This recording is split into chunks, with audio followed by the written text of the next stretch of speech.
Hi hello எல்லோருக்கும் வணக்கம் and welcome to our channel. இன்றைக்கி எந்த ஒரு ரெசிபி பார்க்க போகிறோம் அப்படின்னா மதுரை ஸ்பெஷல் ரெசிபி தான். மதுரை அப்படின்னாலே நிறைய ஸ்ட்ரீட் ஃபுட்ஸ் இருக்கும்.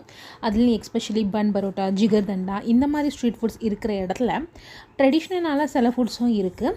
அதில் நம்ம இன்றைக்கி பார்க்க போகிறது தான் இந்த வெள்ளையப்பம் வித் அங்கே இருக்கிற ஒரு ஸ்பெஷலான பச்சை மிளகா சட்னி எப்படி பண்ணுறதுன்னு பார்க்கலாம். இதுக்கு நீங்கள் இட்லி தோசை மாவுக்கு அரைக்கிற மாதிரி அதே ரேஷியோவில் அரைச்சி வச்சுக்கோங்க. ஸோ அதில் உங்களுக்கு என்னென்னா இப்படி நீங்கள் கையில் தொட்டால் நம்மளுக்கு அப்படியே அள்ளுற மாதிரி வரணும். அந்த பதத்துக்கு நீங்கள் அரைச்சி வச்சுக்கணும். ஸோ இதோட நம்ம வந்துட்டு மிளகு, நறுக்கின தேங்காய், பொடியாக நறுக்கின பச்சை மிளகா இது எல்லாமே ஆட் பண்ணிக்கோங்க. அதுக்கப்புறமா பொடியாக நறுக்கின கருவேப்பிலை, துருவி வச்சுருந்த இஞ்சி இது எல்லாம் ஆட் பண்ணி நல்லா நமக்கு வடை மாவு பதத்துக்கு மிக்ஸ் பண்ணுற மாதிரி நம்ம இதை மிக்ஸ் பண்ணி வச்சுக்கலாம்.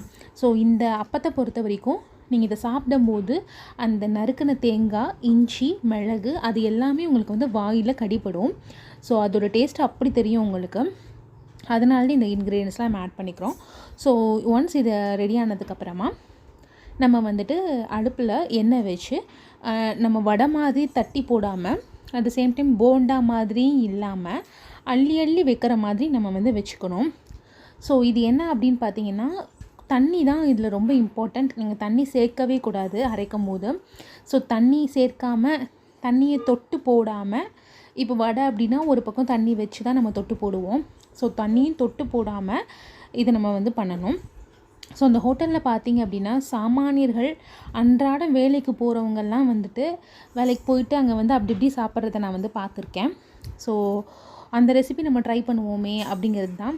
கிட்டத்தட்ட இது ஒரு தோசை மாவு போண்டான்னு சொல்லுவாங்க இல்லையா, அதை மாதிரி தான். அப்படின்னாலும் தோசை மாவு போண்டாவில் இந்த தேங்காய், மிளகு, இஞ்சி இதெல்லாம் ஆட் பண்ணியிருக்க மாட்டாங்க. அவங்க ஆனியன் அதை மாதிரி தான் ஆட் பண்ணியிருப்பாங்க. ஸோ அதெல்லாம் இல்லாமல் ட்ரெடிஷ்னல் ஸ்டைலில் தான் அந்த மெஸ்ஸில் அவங்க ஃபாலோ பண்ணிகிட்ருக்காங்க.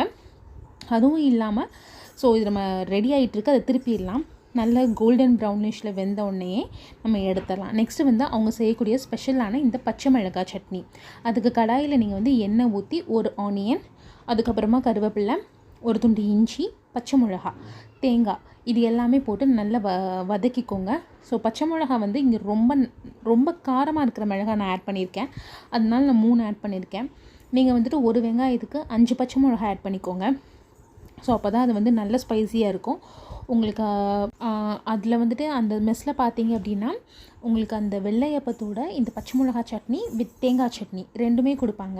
ஸோ தேங்காய் சட்னி நமக்கு தெரிஞ்சதுனால இதை நம்ம ரெடி பண்ணி அரைச்சி வச்சுக்கலாம். அவ்வளோதான். ஸோ ரொம்ப க்ரீனிஷாக நமக்கு அந்த வெள்ளையப்பம் ரெடி ஆயிடுச்சு. சூப்பரான ஒரு ஈவினிங் ஸ்நாக் கூட. ஸோ மறக்காமல் இந்த வீடியோக்கு சப்ஸ்கிரைப் பண்ணுங்கள், கமெண்ட் பண்ணுங்கள் அண்டு லைக் பண்ணுங்கள். தேங்க்யூ.